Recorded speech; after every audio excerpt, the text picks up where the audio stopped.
Hallelujah, praise the Lord. हम प्रार्थना के विषय में आज हमारा तीसरा संडे है सीखते हुए, और इस विषय में मैं इतना ज्यादा जोर इसलिए दे रहा हूं ताकि प्रार्थना के द्वारा हमारे जीवन में बड़ी बड़ी गवाहियां आ जाएं। हालेलुया। मैं विश्वास करता कि आप पिछले 2 संडे में प्रार्थना हमें कैसे करनी है वो सीख चुके हैं, काफी कुछ सीख चुके हैं। Hallelujah, hallelujah. लूका रचित सुसमाचार उसका 18वां अध्याय और उसकी पहली आयत से आज हम पढ़ेंगे। फिर उसने इसके विषय में कि नित्य प्रार्थना करना और हियाव ना छोड़ना चाहिए, उनसे वह दृष्टांत कहा। हालेलुया। नित्य प्रार्थना करनी चाहिए और हियाव नहीं छोड़ना चाहिए, इसके लिए परमेश्वर ने एक दृष्टांत को हमारे सामने रखा। ठीक है, एक तो है डेली प्रेयर और हियाव बिना छोड़े। प्रार्थना में हियाव नहीं छोड़ना है। हियाव का क्या मतलब होता है? लूज हार्ट, इंग्लिश में है लूज हार्ट ना, कि दिल हार जाते हैं लोग प्रार्थना करते करते ना, और फिर वो प्रार्थना उनकी पावरफुल नहीं होती, और दुष्ट लगातार आपके दिमाग में ये बातें डालना चाहता है। बहुत लोगों ने ये प्रार्थना करी, कुछ नहीं होने वाला।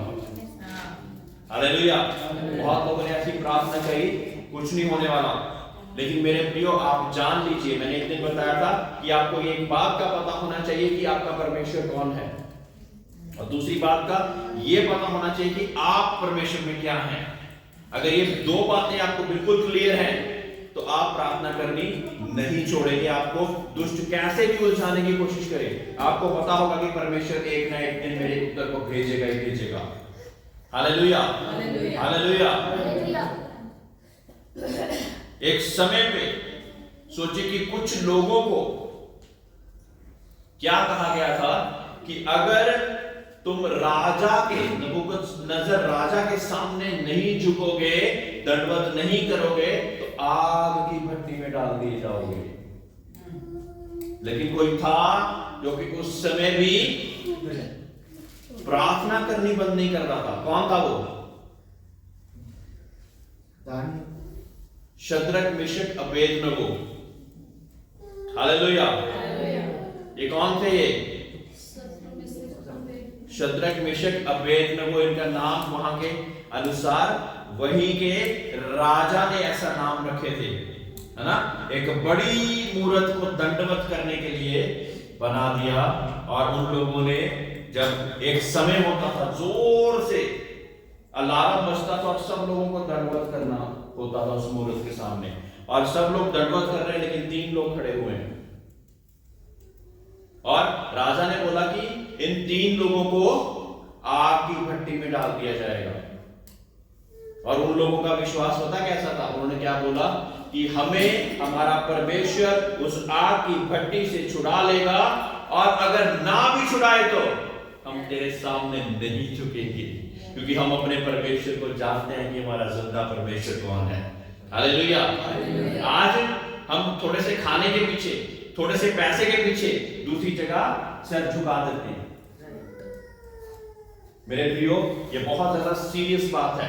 10 आज्ञाओं में पहली आज्ञा क्या है? तू मुझे छोड़ दूसरों को ईश्वर करके ना मानना, ना किसी की प्रतिमा बनाना। जो आकाश में, पृथ्वी में या पृथ्वी के नीचे है, उसकी प्रतिमा बनाकर उसके सामने दंडवत ना करना, इस बात से परमेश्वर घृणा करता है। और जब घृणा करता है परमेश्वर, तो अगर आप वो भी करते रहें और चर्च भी आते रहें, तो कुछ चीजें होंगी जिनके लिए आप प्रार्थना करते रहेंगे, वो आपके जीवन में उसकी वृद्धि नहीं आएगी। मेरे प्रियो, मैं साफ साफ बोल देता हूं, आप 2 नाव में पैर रखकर आगे नहीं बढ़ सकते। हालेलुया। आइए आगे चले। दूसरी है, किसी नगर में एक न्यायी रहता था जो ना परमेश्वर से डरता था और ना किसी मनुष्य की परवाह करता था। एक न्यायी रहता है, ठीक है जी, और ये व्यक्ति क्या है? ये परमेश्वर से नहीं डरता है, निडर है ये, ठीक है, और परवाह भी किसी की नहीं करता है, ठीक है। किसी की परवाह नहीं करता और ना ही परमेश्वर से डरता है। परमेश्वर से नहीं डरा ये, ठीक है। तो ना ये परमेश्वर से डरता है और ना ये किसी मनुष्य से डरता है। दो ही है ना जिससे हम डर सकते हैं, या तो हम परमेश्वर से डरें या हम किसी मनुष्य से दुनिया में रहते हुए डरते हैं। और ये न्यायी किसी से नहीं डरता, काफी पावरफुल है इसका मतलब, है ना। ऐसे कई नेता होते हैं हमारी दुनिया में। फिर क्या हुआ, उसी नगर में एक विधवा थी, विधवा भी रहती थी, जो उसके पास आ आकर कहा करती थी, मेरा न्याय चुकाकर मुझे मुद्दई से बचा। अब ये विधवा बार बार इस जज के पास पहुंची जा रही है, लगातार इस हाकिम के पास पहुंची जा रही है, जो कि ना परमेश्वर से डरता है और ना मनुष्य की किसी बात से डरता है। लेकिन ये विधवा फिर भी लगातार जाई जा रही है उसके पास। एक बार पता नहीं कितनी बार गई होगी, एक बार गई होगी, दो बार गई होगी, कई बार तो उसके जो सैनिक होंगे उसको पीछे हटा दिया होगा, दोबारा मत आना ऐसे बोला होगा, लेकिन फिर पहुंच जाती थी। ये विधवा बार बार पहुंचती रहती थी। कुछ समय तक वह ना माना और कुछ समय तक वो हाकिम माना भी नहीं उसकी बात को, है ना। और परंतु अंत में मन में विचार कर कहा, यद्यपि मैं ना परमेश्वर से डरता और ना मनुष्यों की कुछ परवाह करता हूं, तो भी ये विधवा मुझे सताती रहती है, इसलिए मैं उसका न्याय चुकाऊंगा। कहीं ऐसा ना हो कि घड़ी घड़ी आकर अंत को मेरी नाक में दम करे। हालेलुया। क्या मतलब है कि लगातार जाती जा रही है, इस वजह से उसको उस विधवा का न्याय करना पड़ा। हम किसी विषय के लिए कभी एक बार प्रार्थना करते हैं, दो बार प्रार्थना करते हैं, 4 बार 10 बार प्रार्थना करके सोचते हैं कि शायद, फिर बहुत अच्छी क्रिश्चियन लोग ना बड़ी अच्छी बात करते हैं, शायद परमेश्वर की मर्जी इसमें नहीं होगी, है ना। शायद इसमें परमेश्वर की मर्जी नहीं होगी। मेरे प्रियो, अगर परमेश्वर की मर्जी नहीं होगी तो फिर परमेश्वर की मर्जी मांगिए ना, कि परमेश्वर अगर ये नहीं तो फिर आप क्या चाहते हैं, आप मुझे बताइए। तो या तो परमेश्वर आपकी प्रार्थना सुनेगा या बताएगा ये तेरे लिए अच्छा नहीं, ये तेरे लिए अच्छा, तो ये कर। हालेलुया। दो ही बातें होंगी, कोई तीसरी बात होगी तो बताइए। कोई तीसरी बात नहीं है इसमें। हालेलुया।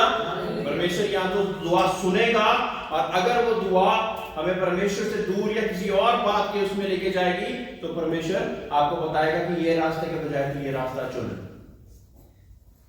हालेलुया। इसलिए हमने परमेश्वर से अपनी प्रार्थना को लेकर कितनी बार जाना है? हाँ, बार बार, जब तक प्रार्थना सुनी न जाए। हालेलुया। हालेलुया। तो भी वह मुझे विधवा सताती रहती है, इसलिए मैं उसका न्याय चुकाऊंगा। कहीं ऐसा ना हो कि घड़ी घड़ी आकर वो मेरे नाक में दम कर दे। प्रभु ने कहा, सुनो, ये अधर्मी न्याय क्या कहता है? इसलिए क्या परमेश्वर अपने चुने हुओं का न्याय ना चुकाएगा, जो रात दिन उसकी दुहाई देते रहते हैं? क्या वह उनके विषय में देर करेगा? मैं तुमसे सच कहता हूं, वह तुरंत उनका न्याय चुकाएगा। तो भी मनुष्य का पुत्र जब आएगा तो क्या पृथ्वी पर विश्वास पाएगा? हालेलुया। लास्ट में एक छोटी सी कुंजी परमेश्वर ने दे दी कि प्रार्थना के साथ विश्वास। क्या मनुष्य का पुत्र जब दुनिया में आएगा तो क्या विश्वास पाएगा? है ना। जब परमेश्वर हमें दूसरे आगमन में लेने आएगा परमेश्वर को हमें, हाँ बोलिए, लेने आएगा। परमेश्वर यीशु हमें लेने आएगा। तो वो ये नहीं कह रहा कि उसके पास बहुत सारे कपड़े होंगे, बहुत सारा धन होगा, बहुत बड़ी बिल्डिंग होगी। क्या कह रहा है? क्या वो विश्वास पाएगा? हमें हमसे परमेश्वर क्या चाहता? जब हम दुआ प्रार्थना करें तो विश्वास के साथ हम दुआ प्रार्थना करें, और वो विश्वास आजकल के लिए नहीं, लेकिन उसके दूसरे आगमन तक हमारे जीवन में बसा रहे। हालेलुया। है ना। तो जब ये अन्यायी जज हाकिम है, दुनिया का, जो ना मनुष्य डरता ना परमेश्वर से डरता, तो आप सोचिए कि परमेश्वर अपने क्या चुने हुओं का न्याय नहीं करेगा? क्या वो हमारे जीवन में वो काम नहीं करेगा जिसके लिए हम प्रार्थना कर रहे हैं निरंतर? Hallelujah, hallelujah.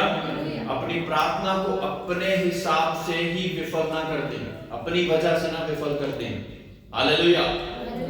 विश्वास के साथ प्रार्थना करेंगे तो बहुत बड़े परमेश्वर के कार्य को देखेंगे। हालेलुया। एक और विषय प्रार्थना के बारे में परमेश्वर ने बताया है, लूका रचित सुसमाचार उसका 11, इसी उसमें 11 में जाइए और 5वीं आयत से है। तब उसने उससे कहा, तुम में से कौन है कि उसका एक मित्र हो और वह आधी रात को उसके पास जाकर उससे कहे, हे मित्र, मुझे 3 रोटियां दे। हालेलुया। हे मित्र, मुझे 3 रोटियां दे। आधी रात को जा रहा है। आधी रात को हम किसी के घर में रोटी मांगने जाते हैं, चाहे वो हमारा जितना मर्जी करीब व्यक्ति हो, मित्र जितना मर्जी क्लोज हो, फिर भी ये जा रहा है ना। और उसके बाद क्या है? क्योंकि एक यात्री मित्र मेरे पास आया है और उसके आगे रखने के लिए मेरे पास कुछ नहीं है ना। और इतनी रात को वो एक मित्र के पास जा रहा है, कह रहा है कि मेरे घर में कोई गेस्ट आ गया, मेरा यात्री मित्र आ गया और उसको देने के लिए मुझे कुछ भी नहीं है। और वह भीतर से उत्तर दे, और भीतर से बैठे बैठे क्योंकि उत्तर दे रहा है वो, मुझे दुख ना दे, अब तो द्वार बंद है और मेरे बालक मेरे बिछौने पर हैं, इसलिए मैं उठकर तुझे दे नहीं सकता। मैं तुमसे कहता हूं, यदि उसका मित्र होने पर भी उसे उठकर ना दे, तो भी उसके लज्जा छोड़कर मांगने के कारण उसे जितनी आवश्यकता हो उतनी उठकर देगा। हालेलुया। ये इतनी सी बात में हमें परमेश्वर ने बहुत सारी चीजें सिखाई हैं। सबसे पहले रोटियां मांगी, कितनी मांगी? 3। तो जब हमने प्रार्थना करनी है परमेश्वर के साथ, स्पेसिफिक हो जाइए। स्पेसिफिक होके मेरे परिवार की रक्षा कर, ये एक वेग स्टेटमेंट है, ओपन स्टेटमेंट है। इसको हम क्लोज स्टेटमेंट में कैसे लाएंगे? मेरे परमेश्वर घरजनों की, मेरी बेटी की बुद्धि में तू सहायता कर, मेरे बेटा इस चीज में तरक्की करे। ऐसा हमने बिल्कुल स्पेसिफिक होकर बताना है परमेश्वर को। अब वो कह देता मुझे रोटी दे दे, तो हो सकता वो 1 दे देता, हो सकता आधी दे देता, ठीक है। लेकिन उसने क्या कहा? स्पेसिफिक होके बोला कि मुझे 3 कितनी रोटियां चाहिए? 3 रोटियां चाहिए। तो बच्चे, बूढ़े, जवान, जितने लोग यहाँ पे बैठे हुए हैं, स्पेसिफिक होके बताइए कि आपको किस चीज की जरूरत है। अगर आपको 10,000 की जरूरत है तो परमेश्वर से 10,000 मांगिए। मत बोलिए परमेश्वर मेरी पैसे में सहायता कीजिए। अच्छी दुआ है, कितनी, ये बताना जरूरी। Hallelujah, hallelujah, hallelujah.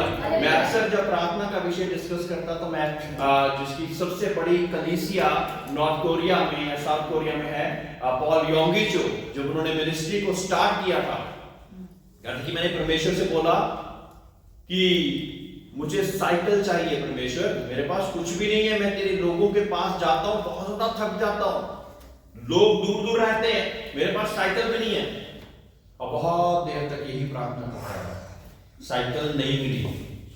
और फिर परमेश्वर से, जैसे मैंने बताया था, उसने पूछना शुरू करा, परमेश्वर मैं तेरा ही तो काम कर रहा हूं, मुझे साइकिल क्यों नहीं दे रहा?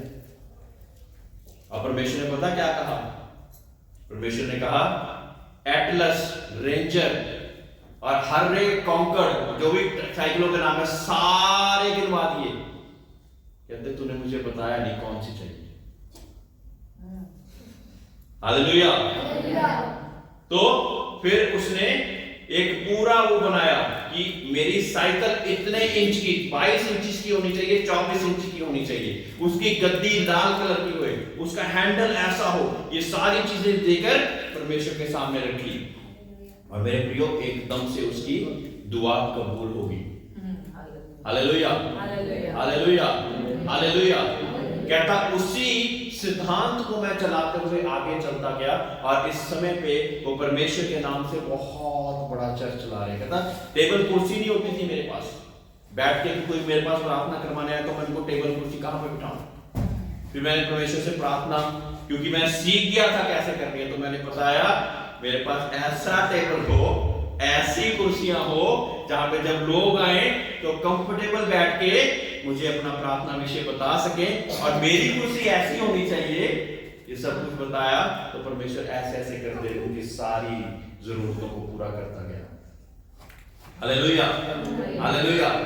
मैं आपको अपने घर की गवाही बताना चाहता हूँ। मेरा बड़ा भाई, उसका नाम गिडियन है, और एक समय पे तब वो बहुत ज्यादा परमेश्वर में ये सारी चीजें सीख रहा था कि प्रार्थना कैसे करनी चाहिए। आप मानोगे नहीं, उसने एलएमएल वेस्पा आता था, किसको बताया, तो मेटालिक ग्रे का फोटो लगा के ना उसके ऊपर हाथ रख के रोज प्रार्थना करता रहा, परमेश्वर मुझे ये चाहिए, परमेश्वर मुझे ये चाहिए, परमेश्वर मुझे ये चाहिए। और मैं किसी काम से गुजरात गया हुआ था, जब वापस आया तो वो स्कूटर ले चुका था। Hallelujah, hallelujah.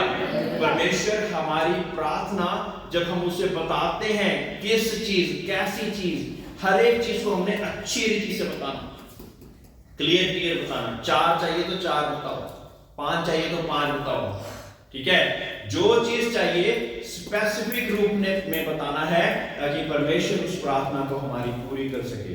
यहां पे क्या उसने बोला, 3 रोटी चाहिए। कितनी बोली? 3 रोटी चाहिए, है ना, और 3 रोटी मुझे दे दे। अब उसने एक तो स्पेसिफिक रूप से ये बात कही, है ना। हमने ये बात जरूरी जाननी है कि अगर अब हमें चाहे कर्जे के लिए प्रार्थना करें, चाहे किसी भी विषय के लिए प्रार्थना कर रहे हैं, आपको कुंजी मिल गई है, आप खुद कैलकुलेशन करिए और परमेश्वर के सामने रखिए, परमेश्वर इतना चाहिए ताकि मैं सबका दाम चुका कर दूं। हालेलुया। मेरे बाल बच्चों के लिए परमेश्वर मुझे ये चाहिए ताकि मैं अपने आगे के जीवन को अच्छी रीति से गुजार सकूं। और परिवार मिलकर प्रार्थना, एक मन होकर प्रार्थना उसके लिए करेंगे। जहां पे 2 या 3 व्यक्ति एक मन होकर प्रार्थना करते, मेरे प्रियो, वहां पे स्वर्ग को रिस्पॉन्ड करने के लिए वो विवश हो जाते हैं। ये परमेश्वर का नियम है। अगर नियम नहीं सीखेंगे तो प्रार्थना हमारी उत्तर कैसे आ जाएगी, है ना। अगर 4 लोग घर पे हैं और चारों के विचार अलग अलग हैं, एक मन होकर प्रार्थना नहीं कर रहे, तो मेरे प्रियो आपकी प्रार्थना का उत्तर लेट हो सकता है। पहले सबको एक मन कीजिए, चाहे वो कोई भी विषय हो, अपने बच्चे की शादी का विषय हो, अपने बच्चे की पढ़ाई लिखाई का विषय हो, कोई घर खरीदने का विषय हो, कोई प्लॉट खरीदने का विषय हो, कुछ भी हो, वो सारी चीजों में आपने पहले एक मन होना है। अगर मैं उदाहरण के तौर पे बताऊं कि 4 लोग हैं, वो शादी के लिए किसी के लिए देखने गए, ठीक है, और शादी के लिए देखने गए। अब माँ बाप राजी, भाई या बहन ने घर आके बोला नहीं कि मुझे नहीं पसंद, इसमें ये चीजें कमी है, रिश्ता आगे नहीं बढ़ा। 1-2 साल तक ढूंढते रहे, फिर दोबारा कोई आया। अब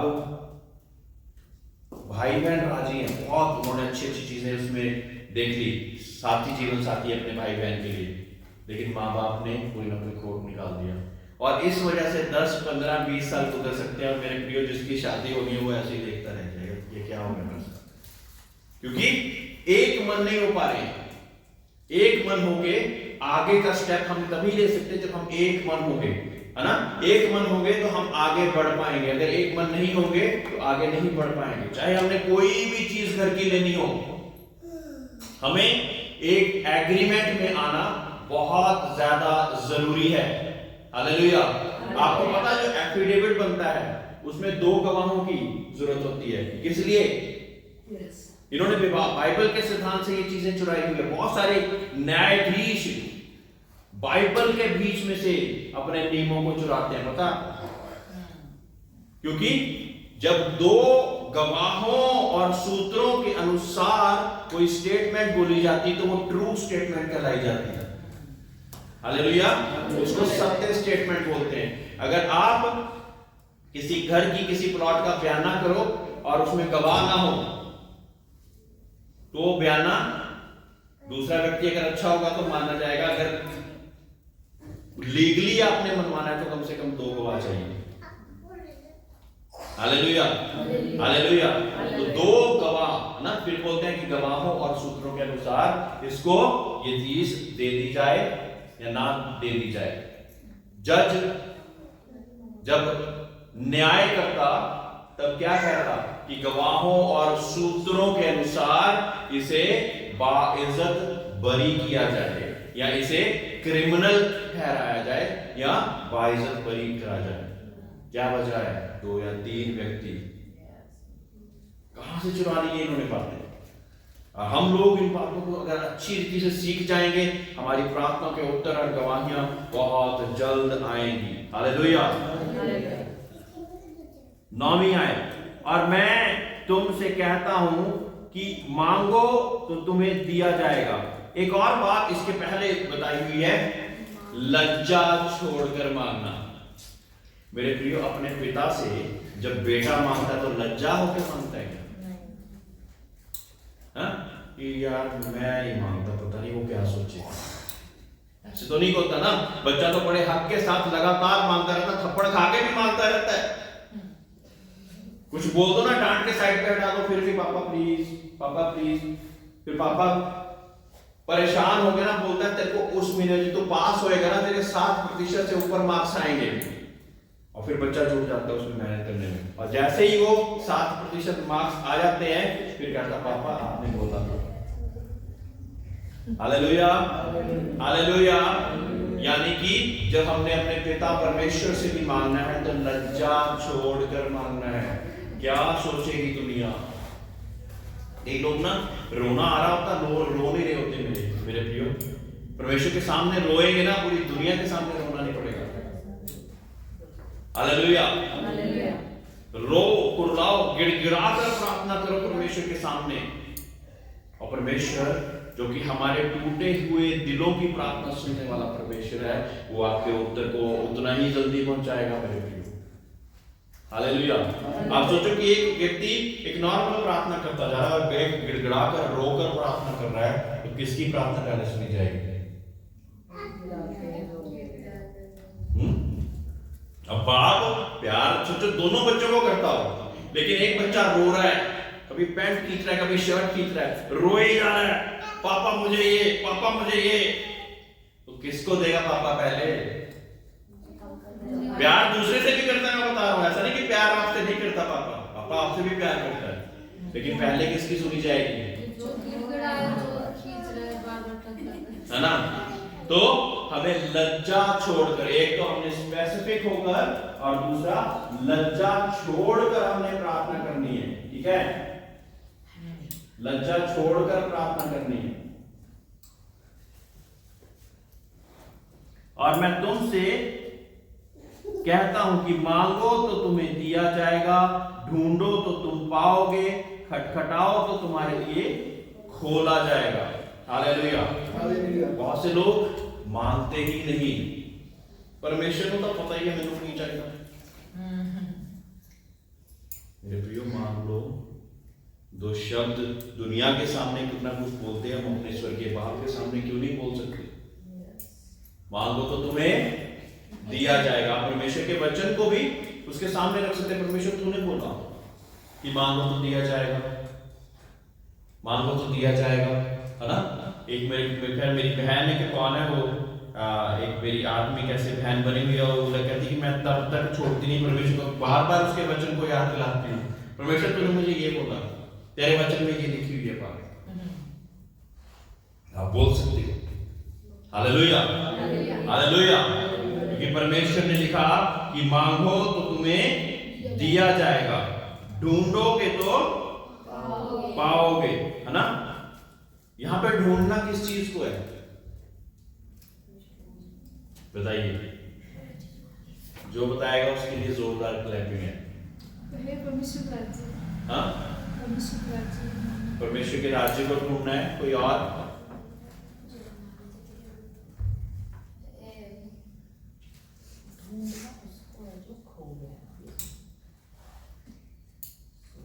मैंने बोला ढूंढना उसको है जो खो गया है। और बताओ, ढूंढोगे तो पाओगे। जैसे परमेश्वर को ढूंढेंगे तो उससे मांगेंगे तो मिलेगा। मांगेंगे और परमेश्वर को ढूंढेंगे। तो इसको अगर हम और गहराई के साथ सीखना चाहें तो परमेश्वर के मन को ढूंढना है हमने। उसके साथ जब हम मांगते हैं परमेश्वर से कोई बात तो उसके मन को जांचने की कोशिश करनी है।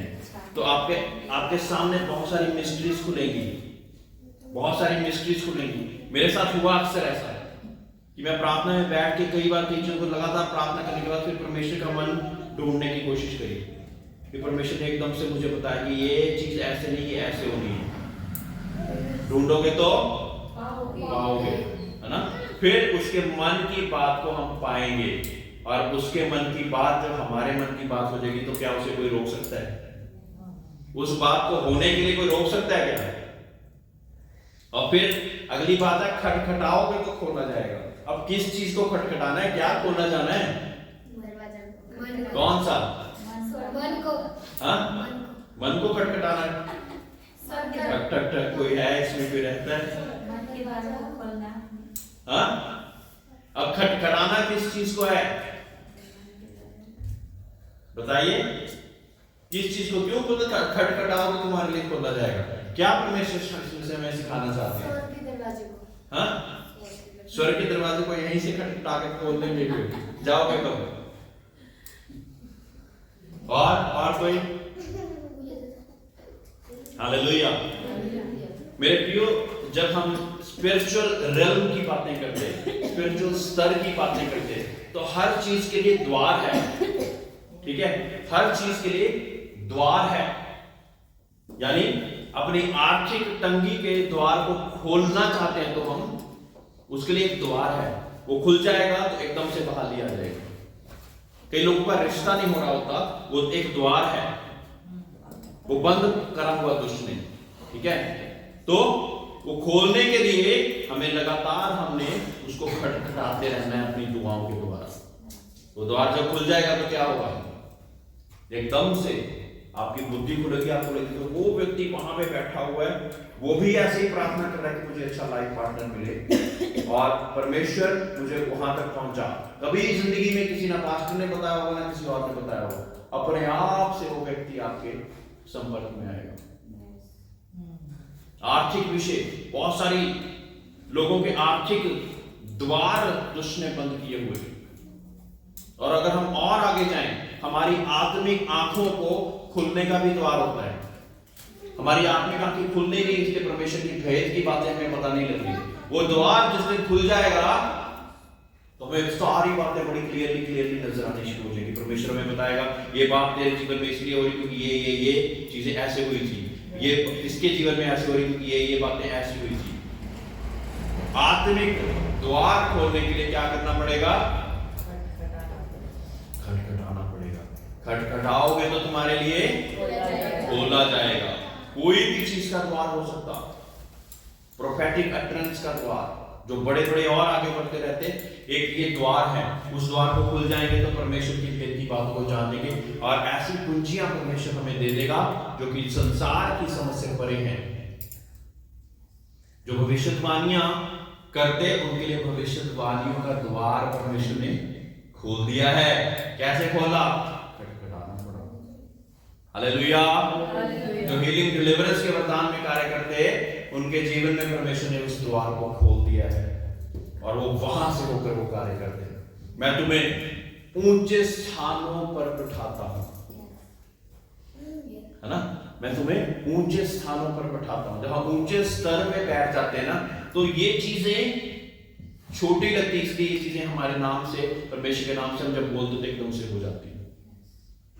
अब वो द्वार हमारे लिए खुला नहीं है तो हमें बार बार प्रार्थना उनके लिए करती है। जिन लोगों के लिए वो द्वार खुल गए हैं उनको बहुत ज्यादा समय नहीं लगता। Hallelujah, hallelujah. खटखटाओ तो तुम्हारे लिए खोला जाएगा, क्योंकि जो कोई मांगता है उसे मिलता है, जो कोई ढूंढता है वह पाता है, जो खटखटाता है उसके लिए खोला जाएगा। तुम में से ऐसा कौन पिता होगा कि जब उसका पुत्र रोटी मांगे तो उसे पत्थर दे, या मछली मांगे तो मछली के बदले उसे सांप दे, या अंडा मांगे तो उसे बिच्छू दे। अतः जब तुम बुरे होकर अपने बच्चों को अच्छी वस्तुएं देना जानते हो, तो स्वर्गीय पिता अपने मांगने वालों को पवित्र आत्मा क्यों ना देगा। मेरे प्रियो, मैं कितने संडे से लगातार ये बोलता कि पवित्र आत्मा की भरपूरी के लिए आप लोग प्रार्थना करते रहिए, और ये वचन आप परमेश्वर को सामने उसके रख सकते हैं। परमेश्वर तूने बोला कि तू रोटी मांगे तो तू पत्थर नहीं देता, मछली मांगे तो तू सांप नहीं देता, तो तू क्यों अपने मांगने वालों को पवित्र आत्मा नहीं देगा। मुझे पवित्र आत्मा दे, मुझे पवित्र आत्मा चाहिए, जो भूखे और प्यासे वो तृप्त किए जाएंगे। मेरे प्रियो, अगर पवित्र आत्मा नहीं तो इस संसार में अपने स्वभाव से जय पाना मुश्किल है। हमें परमेश्वर का स्वभाव चाहिए, सभी बोले हमें परमेश्वर का स्वभाव चाहिए, और हमें परमेश्वर की आत्मा चाहिए। अतः परमेश्वर की पवित्र आत्मा, है ना। तो इसके लिए हमने प्रार्थना करनी शुरू करनी है। प्रार्थना लगातार करते हैं, मुझे पवित्र आत्मा चाहिए, मुझे पवित्र आत्मा चाहिए, मुझे पवित्र आत्मा चाहिए। परमेश्वर तेरे वचन में लिखा कि मांगो तो दिया जाएगा।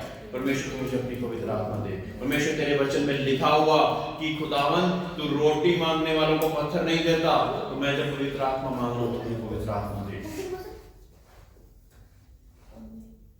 मछली मांगने वालों को सांप नहीं देता, इसलिए तू मुझे अपनी पवित्र आत्मा दे। इसलिए हम जब लगातार मांगते रहेंगे, जो पवित्र आत्मा का अनुभव ले चुके हैं वो जानते कि उन्होंने पवित्र आत्मा पाकर उनका जीवन बदल गया। हालेलुया, उनका जीवन बिल्कुल बदल गया। उनका सोचने का नजरिया, देखने का नजरिया अलग हो गया। Hallelujah, hallelujah. सभी लोग प्लीज खड़े हो जाएं।